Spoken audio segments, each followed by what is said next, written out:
NSA Mid-South. Hey, good evening. My name is Lieutenant Phelps. I'm also a firefighter here at NSA Mid-South. Today we're going to go ahead and talk to you about our fire engine. It's labeled as 1431. Come along and I'll go ahead and show you a few things here. All right. So these are what we call our pre-connect hoses. This is 200 feet of 1.75 inches. Okay, and what we do is essentially when we hook up water to the apparatus, we'll go ahead and pull these hoses. And when I say apparatus, I mean the fire engine. We'll go ahead and we'll pull these hoses, and then we utilize these things to go ahead and put out the fires. Okay? On the end of these hoses, they're real easy. You just unzip it because it's Velcro. And then, come up here, you'll see there's a nozzle. We will grab a hold of this and just yank it out, and then we'll run it out 200 feet, and then they'll go ahead and add water to this hose, so that way we can go ahead and help put the fire out.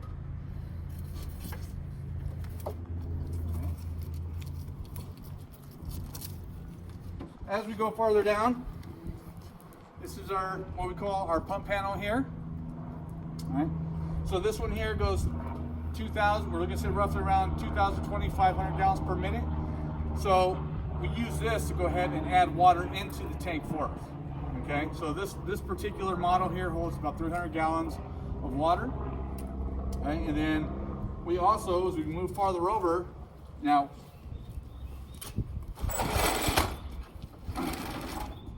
We come here to our engineer's compartment. He holds his clothes in here, what we call bunker gear, so that way if he needs to help protect himself from any type of environments or type of hazards, what it's essentially going to do is going to cover him from his bunker boots or his trousers, and then he's going to have a coat, he's going to have his gloves, and he's also going to wear a helmet. If it becomes nighttime and he needs some light, then what they'll do is he can use this right here along with other types of gear to help light up the scene. And then you'll also see that we have a light here as well up top, that if it's ever dark or whatnot, you can go ahead and use that.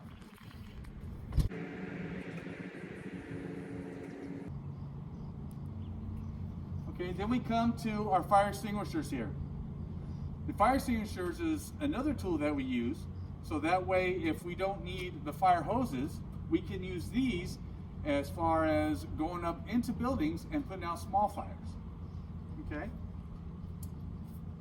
This is what we call a air pack.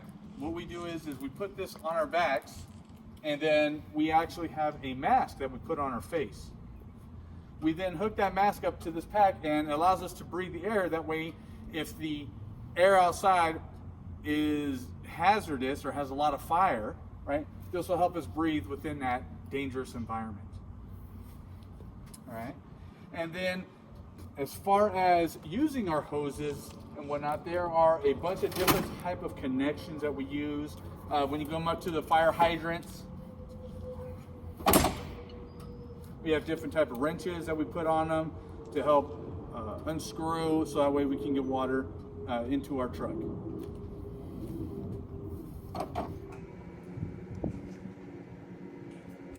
All right, now this brings us to the back of our vehicle.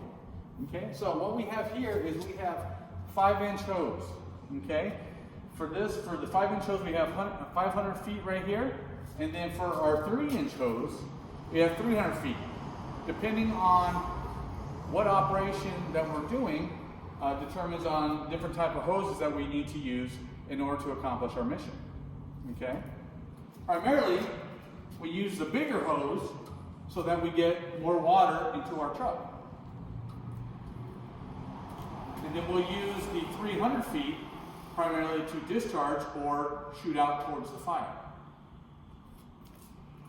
Also, in the fire truck, we have giant ladders. Okay? These ladders can be 35 feet. We have another one that's 24 and 16.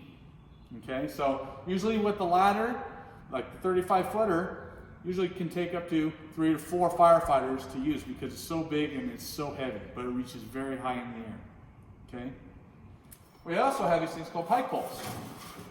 As you see, there is a type of hook and a point. And what happens is if there are areas into a roof or into a building that might be fire inside the walls that we can't see or have trouble getting, we can use these hooks to help pull down those ceilings in those areas that can help identify where those fires are, so we can go ahead and take care of them.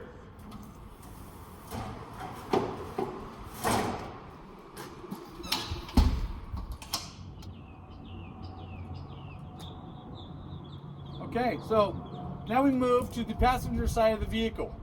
The reason why we came to this side is that this is what we call a quint. And again, it is called a quint, and the reason why we say that is because it's a combination of being a pumper and an aerial. And when I mean aerial, what that is nothing more than a giant 75-foot ladder that we use to get on top of large buildings. In coordination with this ladder, we also have at the end of it a nozzle hooked up to it. It can be used to either help put fires out at high elevation, or we can use it as a way of using a protective tool, so that way if we need to rescue people from a building and bring them down, that nozzle can provide water protection from the fire that might be underneath, creating a lot of heat. Okay. One of the things that we have to watch out for, that when we're inspecting these every single morning, is that when we turn this thing, it can turn 360 degrees, and we have to make sure that it doesn't, what we call stutter. That's where the ladder starts making a shaking movement.